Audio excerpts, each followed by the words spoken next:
This weekend, my fiance and I saw Shang-Chi and The Legend of the Ten Rings.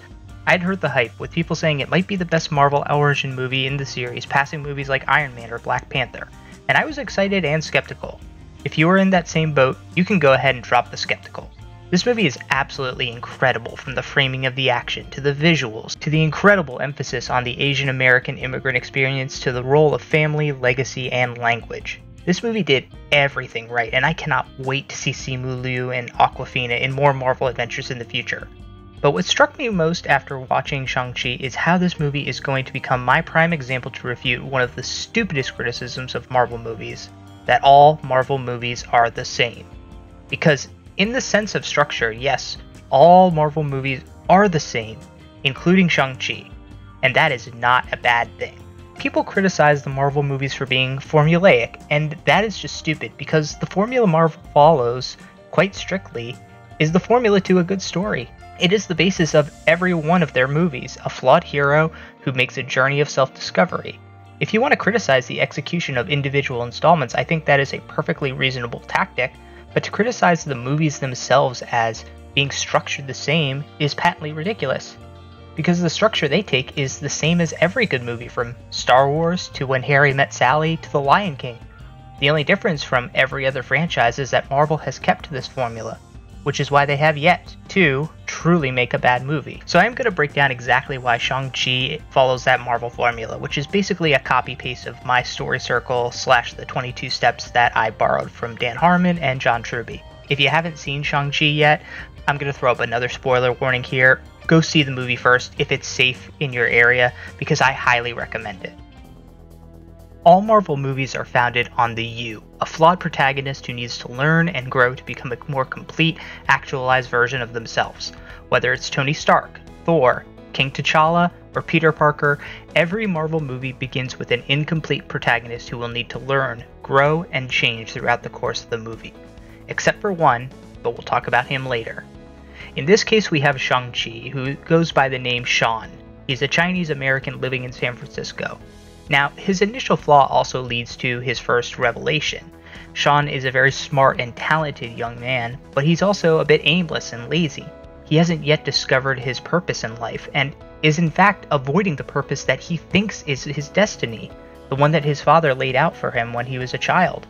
As a result, his initial desire is to just keep having fun with his friend Katie and avoid that destiny that he thinks is laid out before him. Now, the story world here is the MCU, but we're also introduced to the world of the Ten Rings that Shang has run away from in that first scene. This is also where we get the revelation of Shang's ghost, or the dark reason from his past that has caused this initial flaw. In this case, that ghost is his father, Wenwu, and how he raised his son. Shang-Chi also feels guilt about not stopping his mother's death and leaving his sister behind. All of these inform the initial Sean that we meet in this movie. All of this backstory for our character brings us to Shang's need and weakness, and we get a look at both of these very early on in the scenes at Katie's house and then later at the bar with their friend. Both Sean and Katie have the same weakness. They're incredibly talented, but they're lazy and drifting through life. And both of them are doing this because they haven't found their calling, their passion.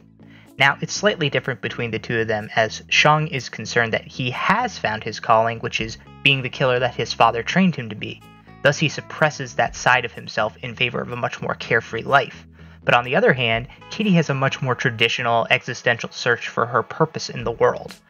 And this leads both of them to a nearly identical need, the thing that they both don't know that they need to discover about themselves in order to gain happiness and become better people. For Katie, that need is to not be afraid of failing and to put herself out there, as is referenced by the quote said later by one of the Ta Lo elders: "Aim for something, or you'll hit nothing." Now for Sean, the need is quite similar in that he must find his purpose. But unlike Katie, the fear he must overcome is that he can only be the weapon that his father trained him to be. Instead, Sean must embrace all that his parents gave him and use that to become a hero. We move on then to Go, which is the inciting incident, the battle on the bus. It's a fantastic action piece with beautiful choreography and filming, but it also tells us something about Sean. Throughout the fight, he seems almost reluctant, as if he is still trying to push down those skills that will ultimately save him. However, this fight is also primarily important for driving Sean's actions, as the assault alerts him to the 10 rings that have returned and are after the pendant. This then causes him to take action and go to Macau to find his sister. And this is the first changed desire where Sean makes a conscious choice to reveal his past to Katie and go to find his sister and warn her that their father is seeking these pendants. This is something that all Marvel movies do exceptionally, and it's something that I criticize the Suicide Squad for. It's always best when your protagonist responds to the inciting incident voluntarily instead of being forced. That changed desire should reveal something about their character, and for Sean, it tells us that he feels some obligation, be it protective, guilt, or loyalty, to his sister. In the search section, we get to learn more about Shang-Chi's allies and his opponent. We learn more about his friend Katie, who has joined him on this quest, as well as getting to meet his sister Jia Ling. We also finally get to meet his opponent, Wenwu, who captures the entire group, along with his henchman Death Dealer and Razor Fist. All of this occurs basically during 2 sequences, the nightclub and the subsequent capture in Macau. It's kind of amazing how the movie manages to give us so much information about these characters in such a brief amount of time. By seeing how Sean interacts with Katie and his sister and how they interact with each other, as well as seeing how his father treats his children when they finally all come together, we learn a lot about these side characters. Jia Ling is clearly very resentful of her brother for leaving her behind, but she's also very determined. Unlike her brother, she didn't allow herself to drift aimlessly, but set off to forge her own destiny by establishing her own fighting club. We learn that Katie is an incredibly loyal person, and although she may appear to be lazy, her inaction is more due to self-doubt than to fear. Finally, we learn that Shang's father is actually someone who cares very deeply about his family and children. He is being spurred by the memory of his wife, and he has still not gotten over that grief. In fact, we learned that's why he became distant with his daughter. She reminded him of her mother, and that's why he also drove his son away by having him kill their mother's murderer.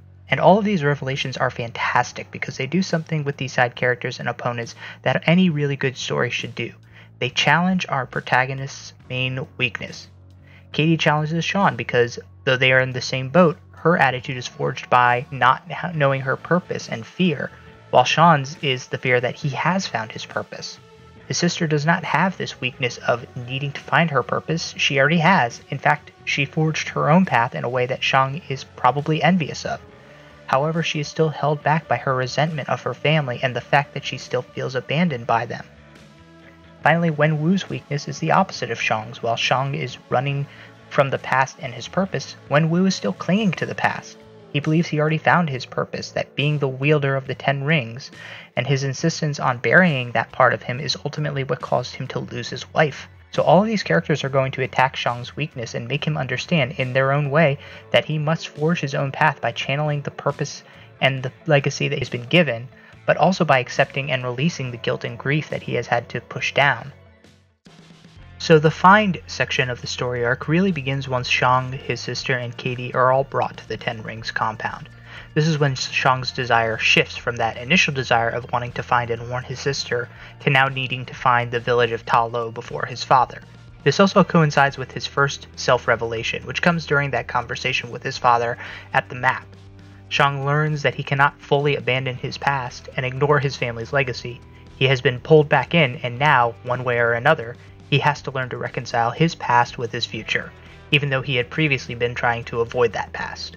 Shang-Chi, Jia Ling, and Katie learn what Wenwu's plan is, how he is still being hunted by his wife's death, and how her voice is driving him to find what he thinks is her spirit trapped in the village of Ta Lo. So we learn about our opponent's plan, and Shang and his crew design their counterattack. They will use their new allies Morris and Trevor Slattery to guide them through the forest before the path opens so they can find the village and warn the people before Wenwu and the 10 Rings arrive. This section of the story concludes with Shang, Jia Ling, and Katie literally finding what they are looking for as they arrive at the village of Ta Lo. Then we reach the take section of the story where our hero will suffer their apparent defeat and take attacks by allies, which forces them to overcome that initial weakness and become the fully actualized version of themselves. Here there are actually 2 attacks by allies. One comes from Katie and one comes from Shang-Chi's aunt, Yingnan. Katie convinces Shang-Chi by talking about their own insecurities and need to find purpose as they sit by the lake at Ta Lo. She makes Shang realize that he should be grateful for his father's training, which helped give him the purpose that Katie lacks. However, he must also recognize that his father, although he did love Shang, did not show that love appropriately and was motivated by grief. Essentially, Shang must learn to let go of those negatives that his father's training and treatment brought to Shang's life, but he must appreciate the love that his father did have for him. This is a similar attack that Shang's aunt makes. While training, she points out that Shang is the person he is today because of those dueling influences of both his father and his mother. Their combined legacies, for good and bad, are what make Shang able to not only defeat his father, but surpass him. Shang needs to learn to embrace both those legacies if he wants to defeat his father and save Ta Lo. This becomes his obsessive drive, the new desire that he desperately wants to achieve for the rest of the movie. So the Ten Rings arrive and fight the villagers of Ta Lo, while Shang-Chi battles Wenwu. And here, Shang suffers his apparent defeat at the hands of Wenwu when he bests his son and blasts him into the lake. Shang has failed in his new obsessive desire because he has still not learned that final revelation that will allow him to complete his character arc. Moving to the return phase, we see Shang return from his apparent defeat when he awakens the Great Protector, who helps him and the Ta Lo villagers turn the tide of the battle against the Ten Rings. This also somewhat fits into the Gate, Gauntlet, and Visit to Death step of the story arc, as Shang gets his spiritual boost just as all hope seems lost. Shang then learns his third revelation that his father is not truly an evil man, but instead just a flawed one. He realizes that he must embrace that part of himself, and in doing so is able to finally best his father. This leads to his ultimate decision, really the biggest decision of his character arc, to take up the role that his father has been trying to leave to him for the whole movie, to wield the Ten Rings. Shang is able to wield and control the rings far differently and more effectively than his father, but whereas his father had used them for conquering and destruction, we see that Shang is prepared to use them for protection. This is why that moment when Shang finally controls the rings is so powerful. It's the realization that he must not only accept the destiny that he's running from, but that he can also forge that destiny to not be like what his father wanted. Wenwu ultimately seems to recognize that as he sacrifices himself and passes the rings on to Shang. In that moment, Shang finally becomes the complete version of himself, the hero that he was meant to be by embracing not only the power his father left to him, but also his mother's temperament for that power. Whereas Wenwu locked the rings away to change himself for his wife, never learning that balance, Shang-Chi has managed to take up this mantle to become the best of both his parents. This balance is what allows him to help the villagers of Ta Lo and the remnants of the Ten Rings organization to now defeat that true enemy, the Dweller in Darkness, and create the new hero we know as Shang-Chi. And thus we reach the final segment of the story, The Change, where we see Shang-Chi and even Katie have both grown and changed from their experiences. Shang-Chi has realized that he must reconcile and accept his past, but he can still forge his own future. He is the best of both his parents, living the legacy that his father has left him, but doing it his own way. As a result, Shang has reached a new moral decision that he will now step up and be the hero that he was always capable, but slightly afraid of being. And we see that is evident when Shang and Katie are proudly recounting their heroic exploits at Ta Lo and joining Wong at the end of the movie. They are both happy to accept their new paths in life as the better versions of themselves. And all this leaves us and the heroes in a new equilibrium. Shang-Chi is now an adventurer in all but name, Katie is a hero in her own right, ready to join Shang on these adventures. Xialing has forged her own destiny, but has also managed to meet her father's approval by taking over the Ten Rings, and we all get to sing Hotel California while we wait for the next threat. Shang-Chi is an incredible movie, and probably one of the best Marvel movies that we have ever seen. It's gotten universal praise for its action, acting, effects, and cinematography, all of which are deserved. But its story is not unique or groundbreaking. It follows that same Marvel formula from beginning to end. It's the tale of a flawed hero who must overcome their greatest weakness to become a hero and defeat evil. Shang-Chi follows this formula almost to the letter, just like all the great Marvel movies before it. And trust me when I say this, that is a compliment of the highest order.